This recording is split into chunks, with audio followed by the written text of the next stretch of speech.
Hello everyone, welcome back to my channel.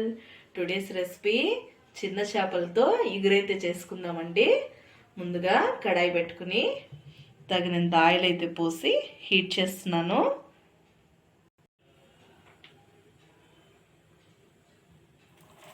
Oil అయితే heat అయింది. Onions అయితే add చేసేసుకుందాం.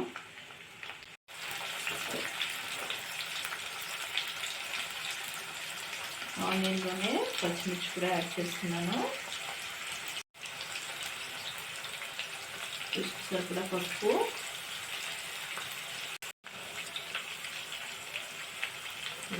సాల్ట్, అల్లం వెల్లుల్లి పేస్ట్ అయితే యాడ్ చేసేస్తున్నాను. అల్లం వెల్లుల్లి పేస్ట్ అయితే పచ్చివాసన పోయింది. ఇప్పుడు టమాటా అయితే యాడ్ చేసేసుకుందాం.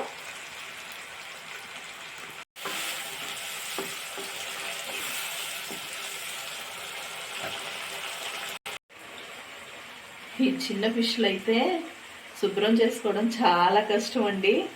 నేను తీసుకున్న చోట అయితే వాళ్ళు క్లీన్ చేసి ఇవ్వలేదు, నేనే క్లీన్ చేశానండి.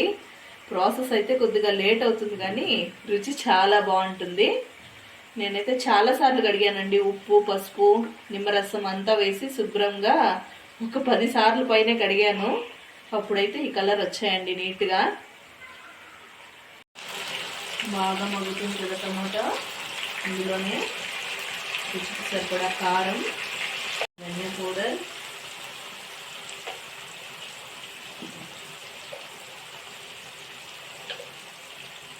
అలాగే గరం మసాలా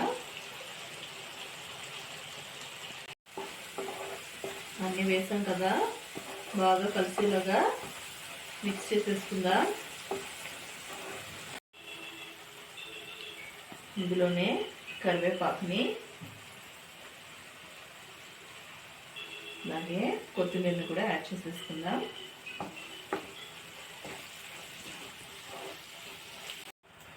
ఆయిల్ అయితే బాగా పైకి తేలుతుంది కదా. ఇప్పుడైతే చింతపండు పులుసుని యాడ్ చేసేసుకుందాం.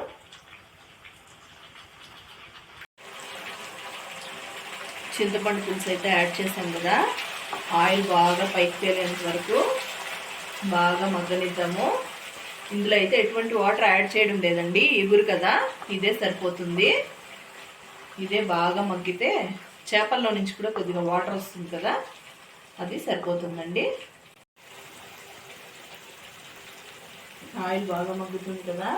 మనం క్లీన్ చేసి పెట్టుకున్న చిన్న చేపలను అయితే ఇందులో వేసేసుకుందాం.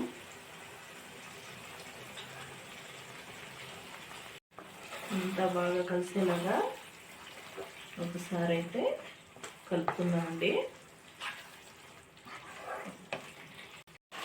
చేపలు అయితే వేసి అంతా బాగా కలుపుకొని ఒక 5 మినిట్స్ అయితే మూత పెట్టేసుకుందాం. మన ఇగురు అయితే రెడీ అవుతుందండి.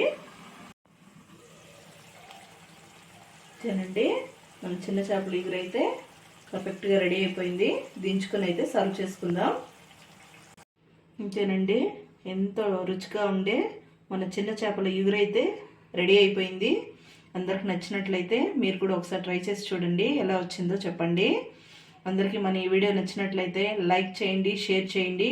Please everyone subscribe to my channel. Thank you all.